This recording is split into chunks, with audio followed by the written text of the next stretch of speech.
사도신경하심으로 신앙 고백하시겠습니다.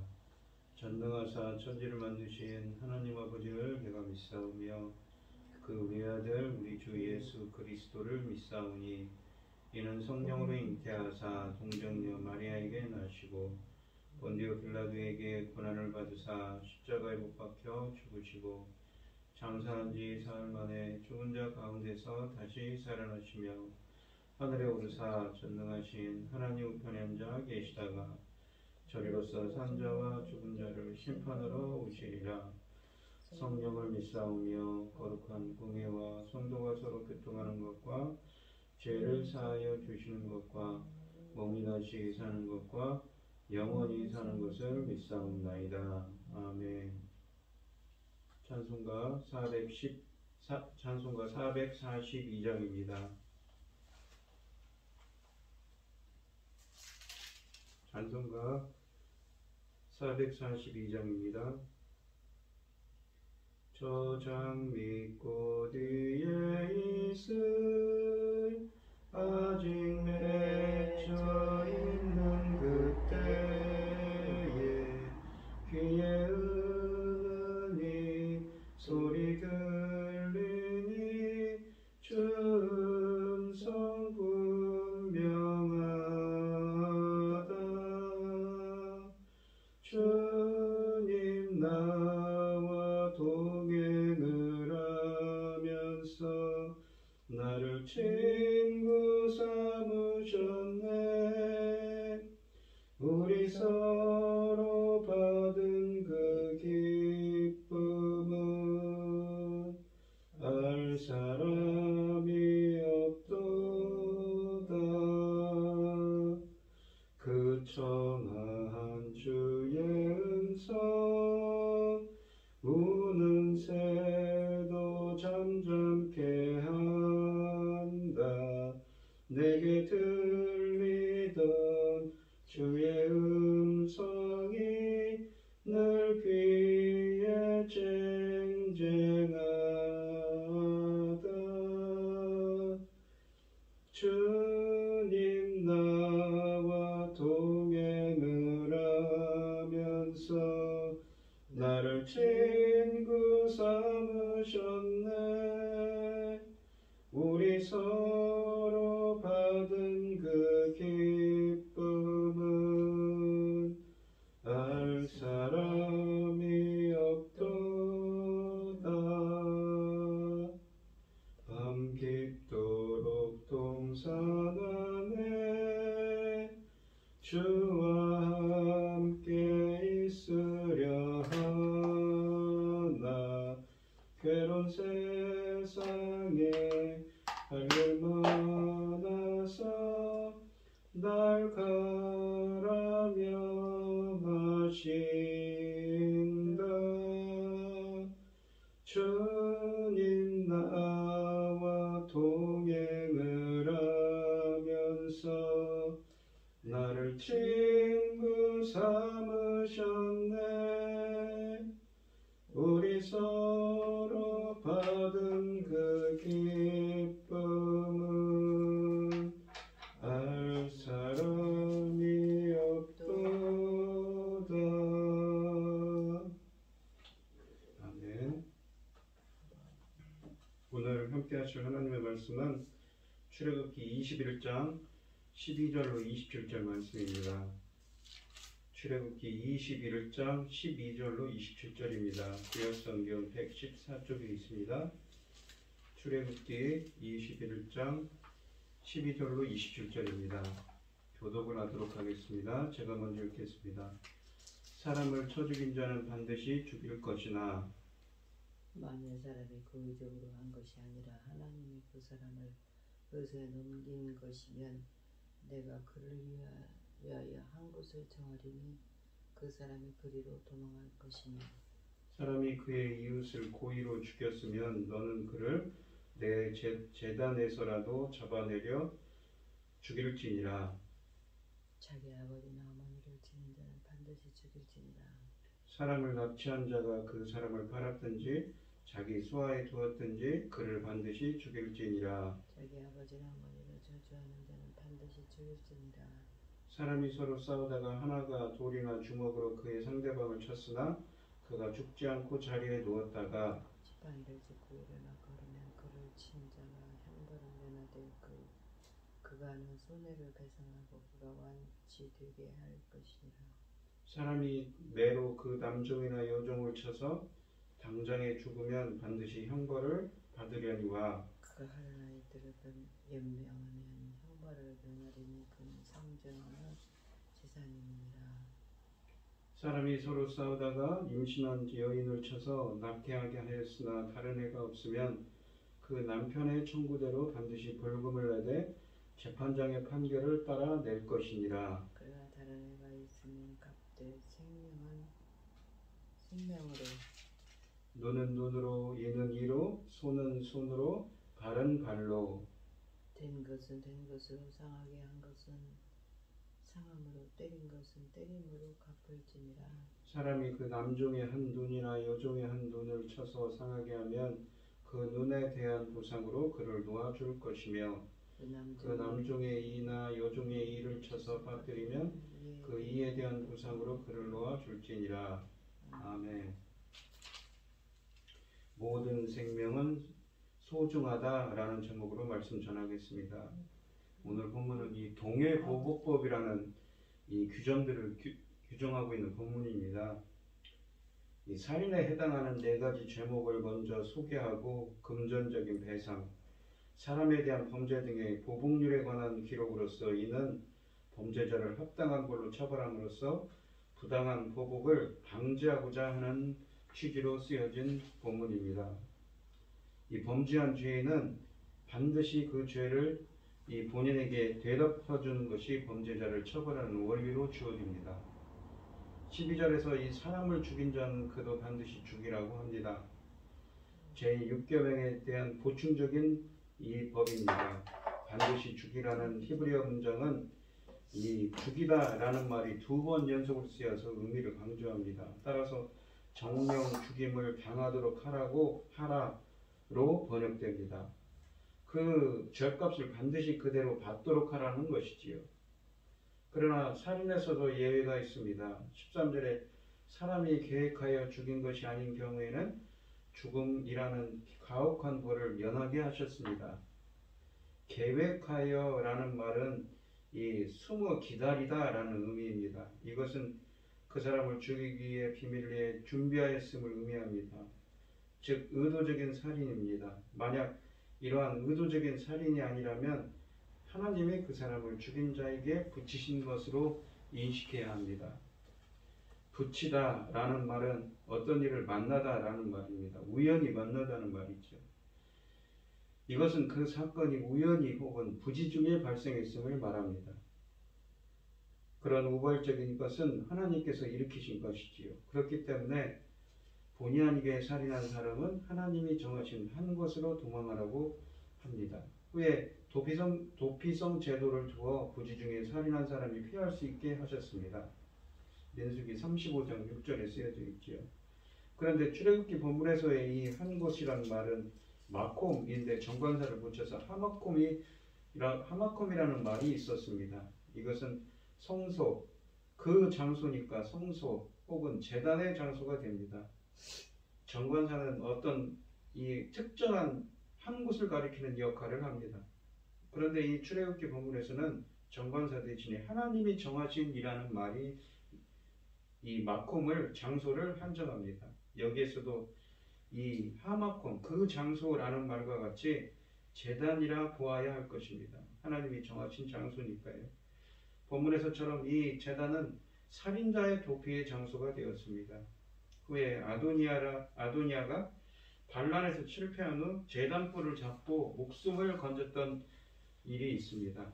이 말씀이 있습니다. 열왕기상 1장 50절 51절 말씀입니다.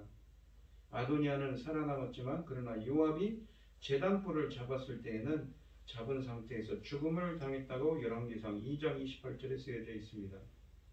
아도니아는 살인을 저지르지 않았기 때문이요, 요압은 의도적인 살인을 저질렀기 때문에 죽임을 당했습니다. 아브넬과 유다 군대장관 아마사를 의도적으로 죽이는 그 고의로 죽이는 살인을 저질렀지요. 그것은 출애굽기 21장 14절에 근거한 것입니다. 본문에 있는 14절 말씀에는 사람이 그 이웃을 고의로 죽였으면 여호와의 단에서라도 잡아내려 죽이려고 하였습니다. 고의로 죽이다라는 말은 간교하다는 의미를 담고 있습니다. 에덴 동산에서 뱀을 말할 때에 뱀이 가장 간교하더라라고 쓰여진 이 오르마라는 히브리어가 쓰였는데 같은 히브리어가 사용됩니다. 이 단어는 좋은 의미로도 그리고 나쁜 의미로도 사용되었습니다. 여기서는 나쁜 의미로 보아야 할 것이지요. 주변을 살펴 빠른 판단을 내려 사람을 죽이고 그것을 교묘하게 은폐하려는 술책을 쓰는 자로 볼 수 있습니다. 이 살인 행위일 뿐만 아니라 은폐까지 시도한 그러한 자에게는 제단이 보호하는 역할을 하지 않는다는 것이지요. 15절에 자기의 아버지와 어머니를 치는 자는 반드시 죽이라고 하십니다. 친다라는 말은 치는 자라는 것은 치명적인 타격을 가하는 것이며 쳐서 죽이는 의미까지 있습니다. 이것은 제5계명을 어기는 것이며 17절에 아버지나 어머니를 저주하는 자도 제5계명을 범한 죄이며 그 경우에도 그를 죽이라고 명령하십니다. 저주하다의 이 칼날은 기본적으로 가볍게 여기는 것, 즉 업신여기다이며 더 나아가서 저주하다의 뜻도 있습니다. 이것은 성스러운 말을 하는 것을 포함하여 부모를 무시하거나 업신여기는 행동도 해당합니다. 16절에 납치하다라는 말은 이 도적질하다라는 의미입니다. 사람을 노예로 팔기 위해 유기하는 일을 말합니다. 이렇게 유기하여 자기의 수하에 두었든지 남에게 판 사람은 반드시 죽이라고 하십니다. 수하에 두다라는 말은 그에게 빚을 지워 자기 손안에서 벗어나지 못하게 올가미를 매는 행위로 볼 수 있습니다. 자기의 유익을 위해 사람을 유기하는 이런 행위를 극악한 것으로 보아 이런 자도 반드시 죽이라고 명령하십니다. 이 유괴범에 대한 규정이 불효에 대한 형벌 중간에 끼어 있습니다. 이것은 유괴가 가정을 파괴하는 큰 범죄임을 시사합니다. 서로 싸우다가 돌이나 주먹으로 상대에게 상해를 입힌 경우 가혹할 정도의 큰 벌은 주어지지 않습니다. 만약 상대에게 상해를 가해 그가 자리에 누웠다가 다시 거동하면 그 기간 동안 노동하지 못함으로 입은 손해를 배상하고 그리고 치료가 완료될 때까지의 비용을 지불해야 한다고 본문의 18절로 19절 말씀에 쓰여져 있습니다. 오늘날 상해보험에서 치료비와 함께 일당을 지불하는 것과 같지요. 두 사람이 싸우다가 분을 이기지 못하여 주먹이나 그 주위에 있는 돌을 들어 치는 경우가 생길 수 있습니다. 그런 경우에 그것을 우발적으로 보는 것입니다.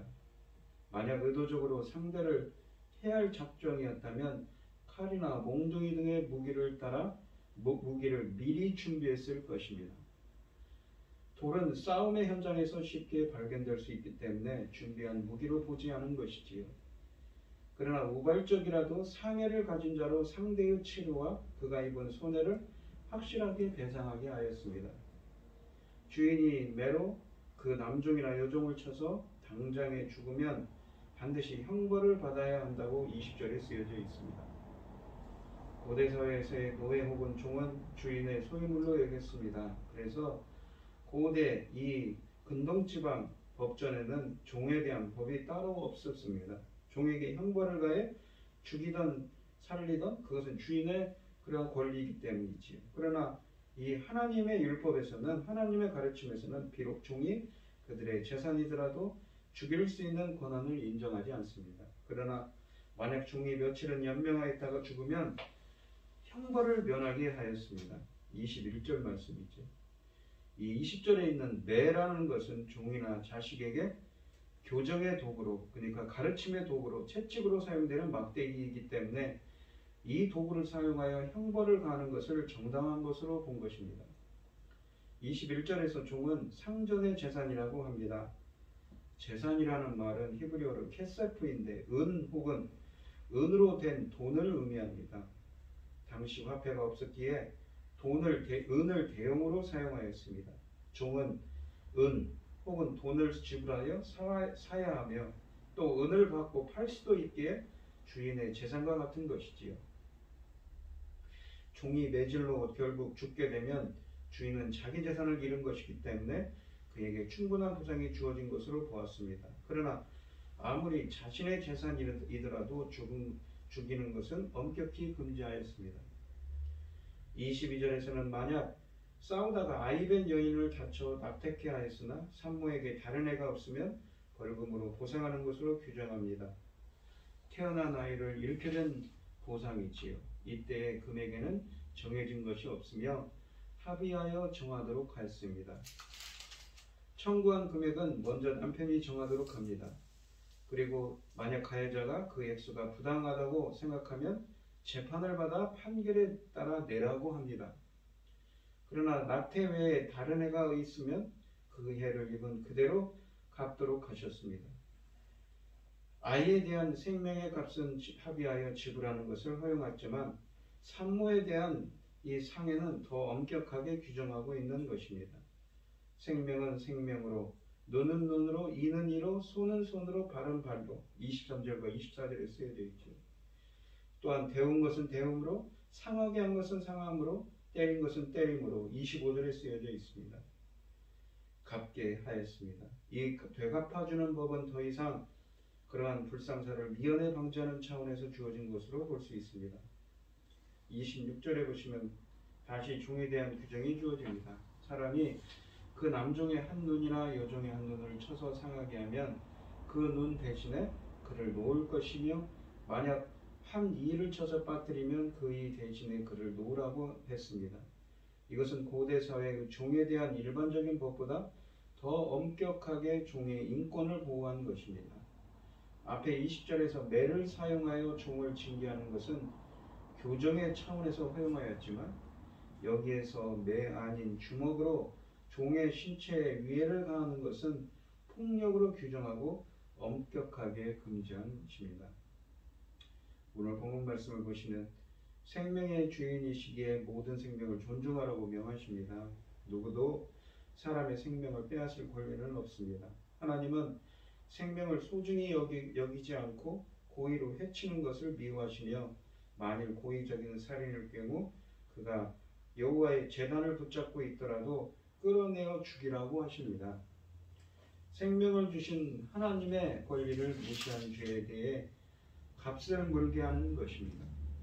하지만 과실로 사람을 죽인 경우에는 도피할 수 있는 곳을 마련하셔서 복수의 악순환을 막으셨습니다. 많은 사람이 자신의 생명을 포기하고 또 생명보다 돈을 소중히 여기는 이 시대이지만 생명을 살리고 존중하는 일에 하나님의 백성으로서 더욱 앞장서는 여러분들이 되시기를 바랍니다. 또한 부모를 치거나 저주하는 자를 죽이라고 하셨습니다. 하나님은 부모에게 폭력을 휘두르며 저주하는 것을 하나님께 대한 폭력과 적대행위로 보십니다. 이는 우리에게 부모를 존중하는 것이 얼마나 중요한지를 보여줍니다. 부모님을 공경하고 잘 보살피며 자식된 도리를 다하는 여러분들이 되시기 바랍니다. 또한 이 주인이라도 종의 생명을 함부로 해할 수는 없습니다. 매를 때려 이 종이 직사한 경우 주인은 반드시 처벌받습니다. 당시 이방인들은 종의 인권을 인정하지 않고 물건 취급만 했지만 주님은 종의 생명도 소중하게 여기십니다. 나는 내게 주어진 힘과 권세를 사용하여 약한 사람들을 함부로 대하거나 생존권에 위협을 가하고 있지는 않은지요. 약하고 어려운 그런 약자들을 우리는 보호해야 되겠지요. 끼친 손해에 상응하게 보상해야 하며 입은 피해에 비해 과도하게 요구해서는 안 됩니다. 눈은 눈으로, 이는 이로 대표되는 이 동해 보복법은 보복을 장려하는 법이기보다 개인의 과도한 보복을 억제하는 법입니다. 또한 이 유전무죄가 통하지 않는 공평한 법입니다. 그러나 우리는 동해 보복법에 머물지 않고 이 마태복음 5장 38절로 48절에서 예수님의 가르침을 따라 한 걸음 더 나아가 악을 악으로 갚지 말고 용서해야 합니다. 이 마지막으로는 모든 사람들은 자신의 행위에 대해서 그 동기가 무엇이든지 간에 결과에 대한 책임을 져야 마땅합니다. 만약 자신의 행위의 결과에 대해서 동기만을 강조하고 결과에 대해서는 스스로 상관없다고 판단하여 그대로 행한다면 모든 인간관계의 질서는 파괴되고 혼란만이 야기되어 난무할 것입니다. 이것을 바로잡기 위해 하나님께서는 본문의 말씀 중에서 보복에 관한 율례를 규정하고 계십니다. 이 말씀을 보면 우리는 모든 일에 행한 그대로 보복할 수 있는 근거를 가질 수 있습니다. 그러나 과연 보복이 최후의 수단일까요? 율법에 말하는 보복한 사람은 누구든지 자신이 행한 행위의 결과를 자기 자신이 거두게 되어 있습니다.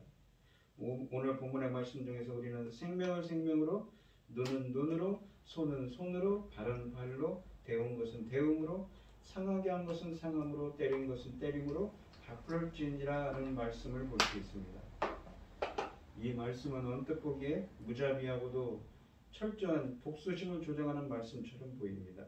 그래서 예수님 때에도 바리새인들은 이 말씀을 악용하여 개인적인 보복을 정당화하였습니다. 그러나 본문이 말하고자 하는 근본 의미는 그러한 무자비한 복수의 실천이 아닙니다. 이것은 오히려 피해자가 자신의 감정에 의해 저지를지도 모르는 잔인한 보복 행위를 방지하는 동시에 형벌의 고통을 일깨워줌으로써 끔찍한 범죄를 미연에 방지하고자 하는 것이지요. 그러므로 본문의 말씀은 잔인한 보복률이 아니라 오히려 하나님께서 당신의 사랑하는 백성들을 보호하고자 하시는 일종의 적극적인 사랑의 표현이었으며, 이러한 사상은 신명기 19장 15절부터 21절의 말씀에서 더욱 확실히 드러났던 것입니다.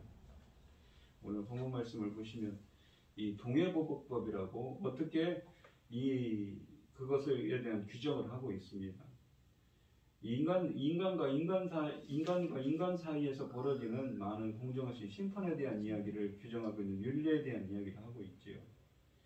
수백만 명의 200만 명이 넘는 이스라엘 이 민족들이 출애굽을 하고 광야에 떠들기 때문에 여러 가지 문제가 생길 것이기 때문에 하나님께서는 그거에 대한 과정을 이 균례들을 두어서 그러한 관계들을 어떻게 설정하신 건가 말씀하십니다.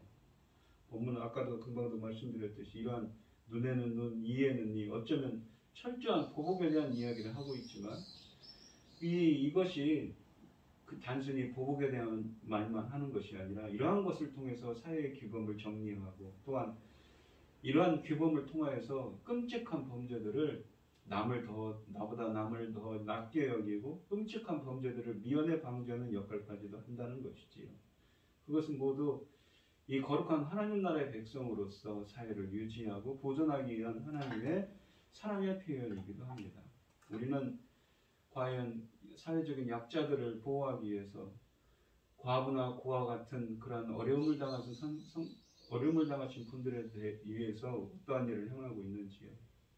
세상을 살다 보면 이런 악한 감정도 품게 되고 억울하기도 하기도 하지만 항상 우리를 위해서 자비와 긍휼을 베풀어 주신 예수 그리스도를 우리도 닮는 자가 되어서 이웃을 위해서 자비와 긍휼을 베풀고 이웃에게도 사랑을 베풀 수 있는 우리가 되시기를 바랍니다.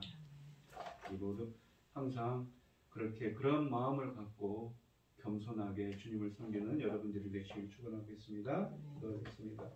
하나님 아버지 감사합니다. 하나님께서는 광야에 나온 이스라엘 백성들을 위해서 이렇게 여러 가지 보복률을 통해서 사회를 하나님 나라의 백성들의 사회를 하나님의 통치 안에서 유지하도록 동해보복법을 주십니다. 어찌 보면 정말 철저한 보복인 것 같지만 이러한 율례를 통해서 사회를 유지하고 그러한 범죄들을 미연에 방지하기 위함이었지요. 비록 저희들이 부족하고 연약하지만 항상 어렵고 힘든 자들을 먼저 생각하고 배려할 수 있는 저희들이 되게 하여 주시옵시고 항상 하나님의 뜻을 받들어서 하나님 나라의 통치를 이 땅에 실현하고 하나님께 영광 돌릴 수 있는 저희들이 되게 하여 주시옵소서. 이 모든 말씀 거룩하신 예수 그리스도의 이름으로 기도드리옵나이다. 아멘. 하늘에 계신 우리 아버지여, 이름이 거룩히 여김을 받으시오며 나라의 마옵시며 뜻이 하늘에서 이룬 것 같이 땅에서도 이루어지이다. 오늘날 우리에게 일용할 양식을 주옵시고 우리가 우리에게 죄 지은 자를 사하여 준 것 같이 우리 죄를 사하여 주옵시고 우리를 시험에 들게 하지 마옵시고 다만 악에서 구하옵소서. 대개 나라와 권세와 영광이 아버지께 영원히 있사옵나이다. 아멘. 오늘 주신 말씀 가지고 기도할 때에요, 먼저는 우리가 이렇게 이에는 눈에는 눈, 이에는 이 이런 규정들을 주셨는데 우리가 우리 사회도 정말 하나님의 뜻대로 유지하는 사회가 되게 해달라고 기도하시고, 그렇더라도 이 보통의 보복률은 어찌 보면 끔찍한 보복에 대한 철저한 이익인 것 같지만 우리 사회를 유지하고 나보다는 남을 낮게 여기는 그런 약자들을 보호하기 위한 율법이기도 합니다. 하나님의 자비와 긍휼이 이 땅에 강같이 그러한 은혜가 정말 충만한 우리 사회가 세상이 되게 해달라고 기도하시고, 어림을 당하신 분들과 각자 기도 제목을 가지고 주여 삼청하십니다. 통성으로 기도하도록 하겠습니다.